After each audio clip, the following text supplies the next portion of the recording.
जीवन में किसी पद पर रहा हूं या नहीं रहा, मैंने सदैव जनसेवा को महत्व दिया है। शिवपुरी मेरी कर्मभूमि है, कोलरस का मैं रहने वाला हूं, जन्मभूमि है। मैं सर्वप्रथम ईश्वर को धन्यवाद देना चाहता हूं कि दोनों भूमियों पर मुझे सेवा का मौका मिला। पर वर्तमान समय में भारतीय जनता पार्टी से कोलरस से विधायक होकर जनसेवक हूं। 3.5 वर्षों से, जब से सिंधिया जी के सहयोग से भारतीय जनता पार्टी ने सरकार बनाई है, मुझे अपनी जनसेवा करने में अथाह पीड़ा का महसूस हो रही है और बर्दाश्त करना पड़ रहा है। सिंधिया जी के साथ आई हुई जितनी टीम है, चाहे वो मंत्री हो या उनके सपा सालार हो, अखंड रूप से भ्रष्टाचार में डूबे हुए हैं। 3.5 वर्षों में मैंने जनसेवा में जो योजनाएं केंद्र प्रदेश सरकार की थी, जिनको मैं अपने अनुभव, अपने प्रयास, अपनी मेहनत से ला सकता था, मैं संक्षिप्त में यही कहूँगा कि कोलरस विधानसभा में आज 75 साल में छूटे हुए वो हर काम को अंजाम दिया है मैंने। चाहे वो पानी की योजनाएं हो, नल जल योजनाएं हो, कॉलेज हो, सेंट्रल स्कूल हो, बस स्टैंड हो, हाउसिंग बोर्ड कॉलोनी हो, बिजली के स्टेशन हो, सड़कें हो, अमृत सरोवर तालाब हो, सभी से मैंने अपनी जन्मभूमि को सिंचित किया है। लेकिन हर काम में, चाहे वो प्रभारी मंत्री हो, चाहे वो बिजली मंत्री हो, सभी ने मिलकर के पूरी ताकत से मेरे विकास कार्यों को रोका है। आज भी मेरे बिजली के जो 2 सब स्टेशन है अगरा का, उसको वर्तमान डीएफओ ने आधा काम होने के बाद रोक दिया है, जिसे प्रभारी मंत्री और सिंधिया जी के लोग लेकर आए हैं। बेड़ौन का बिजली का स्टेशन आप सबको ज्ञात हुआ था कि मुझे भूमि पूजन भी नहीं करने दिया। जब मैंने मुख्यमंत्री जी के प्रवास पर उसका भूमि पूजन कराया, 1 हफ्ते पहले मैंने जब लोकार्पण किया, सारे अधिकारियों को फोन करके मना कर दिया गया। व्यावहारिक रूप से मैंने ठेकेदार से टेंट लगाकर अपने सम्मान को और जनता के सम्मान को बचाया और वहां लोकार्पण किया। अनेक ऐसे उदाहरण मैं दे सकता हूं कि पूरी ताकत से सिंधिया जी के मंत्री और उनके सिपा सालारों ने मेरे विकास कार्य को क्षति पहुंचाई है। यहाँ तक कि 1 नहीं 2 3 बार इन 3.5 वर्षों में प्रभारी मंत्री या उनके मंत्रियों में मुझ पर फर्जी एफआईआर कराने की कोशिश की, चाहे वो मेडिकल कॉलेज का प्रकरण हो और चाहे वो अन्य कई प्रकरण हो। तो लगातार मैं अपने सम्मान को कैसे बचा पाया हूं, राम जी की कृपा से मैं बहुत ज़्यादा आहत हूं। इन सारी चीज़ों को समय समय पर मैंने, चाहे प्रदेश नेतृत्व भाजपा का हो, माननीय मुख्यमंत्री शिवराज सिंह जी चौहान हो, या जो भी हम नेतृत्व कह सकते हैं, सभी को 3.5 वर्षों में दर्जनों बार इस बात को मैंने कहा। और यहाँ तक 1-1.5 महीने पहले शिवपुरी जिले की कोर कमेटी में संपूर्ण शीर्ष नेतृत्व के सामने मैंने केवल इतना निवेदन किया कि माननीय मुख्यमंत्री जी, 3.5 वर्षों से मैं अपनी पीड़ा, क्षेत्र की जनता की पीड़ा आपके सामने रख रहा हूँ, लेकिन आप किस दबाव में हैं, मुझसे क्या भूल हुई है। पर मुझे लगता है कि शायद मुझसे ये भूल हुई कि मैंने माननीय जयभान सिंह पवैया जी का काम किया लोकसभा में। शायद मुझसे ये भूल हुई कि केपी यादव जी को जिताने में तिल बराबर मेरी सहयोग रहा। अगर ये भूल हुई है तो आगे से ये भूल मैं नहीं करूंगा। लेकिन कृपया करके जनता के विकास कार्यों को मंत्री न रोके। मंत्री जी से मेरी 5 मिनट आपके साथ बैठक करा दें। ये 3.5 साल में निवेदन करता रहा, लेकिन मेरे व्यस्ततम मुख्यमंत्री जी को मुझे 5 मिनट का समय देने का प्रभारी मंत्री से चर्चा का नहीं मिला और मुझे मजबूरन कोर कमेटी की बैठक में सीएम हाउस पर 1 महीने पहले खड़े होकर, जिससे पार्टी शायद अभद्रता मानती हो, मैं तो नहीं मानता, कि बंद कमरे में अगर विधायक अपने मुख्यमंत्री से बात नहीं कह सकता तो क्या मीडिया के सामने कहेगा, जो आज नौबत आई है। मैं नहीं चाहता था ये नौबत आए, पर मैं जनसेवक हूँ और मैं अपने मुंह से नहीं कहना चाहता कि राजनीति से 22 वर्ष में मैंने 22 रुपए का लाभ अर्जित नहीं किया किसी भी माध्यम से। अपने मेहनत की कमाई से, मेरे बेटों के व्यापार की मेहनत की कमाई से मैंने सारे चुनाव लड़े हैं, सारी जनसेवा की है। चाहे वो गौ सेवा की हम बात करें, चाहे मानव सेवा की करें, मैंने कोलरस विधानसभा में अपनी सेवा के सारे प्रयत्न करने की कोशिश की है।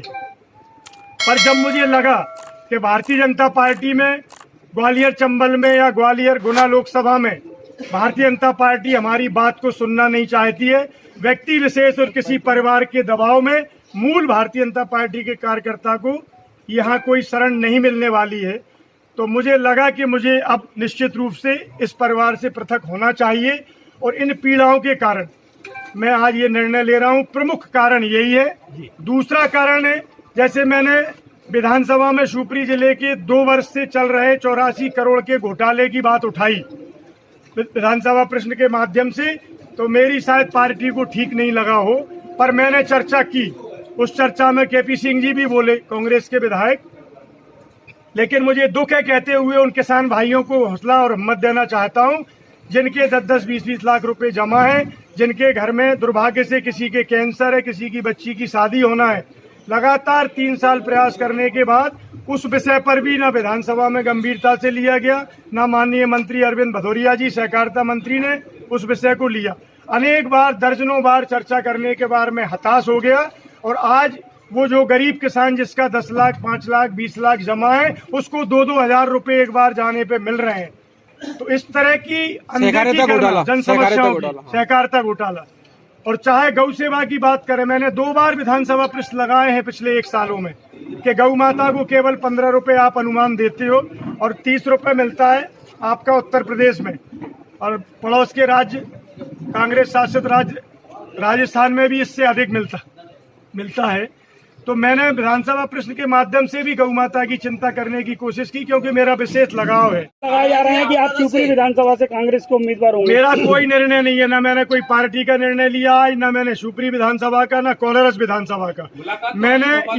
मेरी किसी से मुलाकात आज तक नहीं है।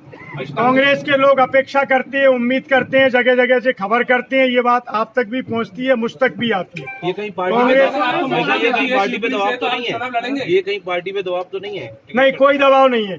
मैं वीरेंद्र रघुवंशी वजनदारी से कदम उठाता हूं। पार्टी मुझे टिकट देने के लिए कोलारस और शिवपुरी दोनों जगह सर्वे करा चुकी है। आपके पास भी सूत्र रहते हैं, पार्टी से आप जानकारी ले सकते हैं। दोनों जगह मेरा सर्वे में 1 नंबर पर लगा। मतलब भाजपा से आप जो इस्तीफा दे रहे हैं वो महल प्रताड़ना के कारण दे रहे हैं? बिल्कुल दे रहे हैं। महल प्रताड़ना और महल के साथ आए मंत्रियों के अखंड भ्रष्टाचार से दुखी होकर कांग्रेस अगर शिवपुरी से, और मैं कहना चाहता हूं कि मेरे प्रभारी मंत्री शिवपुरी जिले के आज तक के माननीय महेंद्र सिंह सिसोदिया जी 500 लोगों के जनप्रतिनिधियों की बैठक में कहते हैं कि भ्रष्टाचार भगवान पर चढ़ाए जाने वाला प्रसाद और नेक है, ये नेक तो आपको देना पड़ेगा। मुझे उस दिन शर्मसार होना पड़ा जब माननीय अमित शाह जी की ग्वालियर बैठक थी और प्रभारी मंत्री मेरे विधानसभा में मेरी मंच पर 500 सरपंच, सहायक सचिव और भारतीय जनता पार्टी के समस्त कार्यकर्ताओं के मंच से ये बात कहते हैं, एक सरपंच के कहने पर, कि साहब गाड़ियां लेके कहां से जाएं, आपके सीओ या जनपद या अधिकारी 20% कमीशन ले रहे हैं और 5 महीने में हमें केवल 5-5 लाख रुपए विकास के लिए मिला है।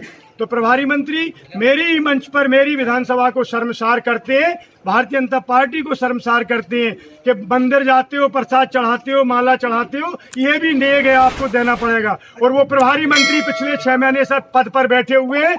मैं मांग करना चाहता हूं माननीय अमित शाह जी के कि पार्टी को बचाना है तो ऐसे भ्रष्ट मंत्रियों को आप तत्काल बर्खास्त कर दें, नहीं पूरा मध्य प्रदेश भ्रष्टाचार से त्रस्त हो चुका है। ऐसे भ्रष्टाचार, भाजपा जीरो टॉलरेंस की बात करती है, लेकिन भ्रष्टाचार की जो सरकार आई है उसका खामियाजा भुगतना पड़ेगा कि 2023 में?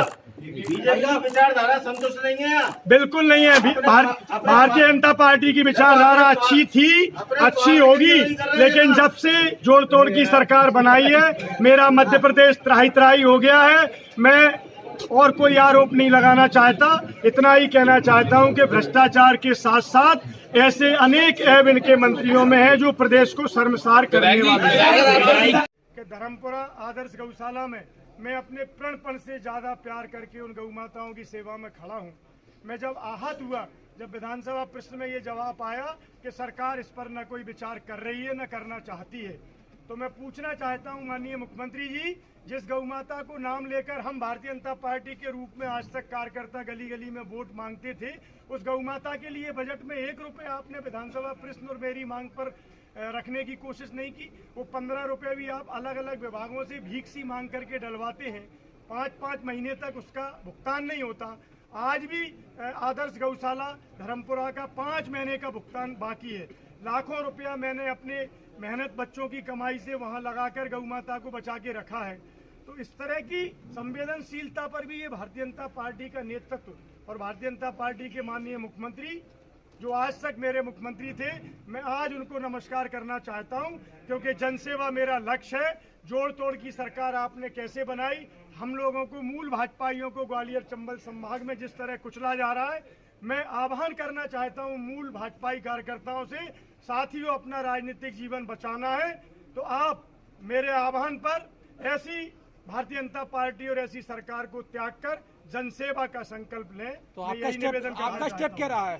आज क्या रहा आपका स्टेप क्या रहा? मैं आज आहत होकर के भारतीय जनता पार्टी के समस्त पदों से जो मुझ पे हैं वो इस्तीफा देता हूं, और मेरे क्षेत्र और जिले के आप सभी से मैं निवेदन करता हूं कि मुझे मार्गदर्शन करें, आगे मुझे क्या करना है। अगर आप सब मशवरा देंगे तो मैं राजनीति में रहूंगा, और नहीं मैं अपने जीवन में जनसेवा करता रहूंगा। मेरे कार्यकर्ता भाइयों से, शुभचिंतकों से, मीडिया के साथियों से, प्रबुद्ध नागरिक जनों से मैं लगातार 2 दिन 4 दिन जितनी आवश्यकता है संवाद भी करूंगा, लाइव भी रहूंगा वीडियो कॉन्फ्रेंस के माध्यम से। जैसे भी आप सब जैसा मार्गदर्शन करेंगे वैसे मैं कदम उठाऊंगा, और नहीं तो 2003 से 8 तक जिस तरह जल सेवा वितरण करके शिवपुरी नगर की सेवा दी थी, मैं राजनीति में नहीं लेकिन समाज सेवा के पथ पर चल करके आगे बढ़ूंगा।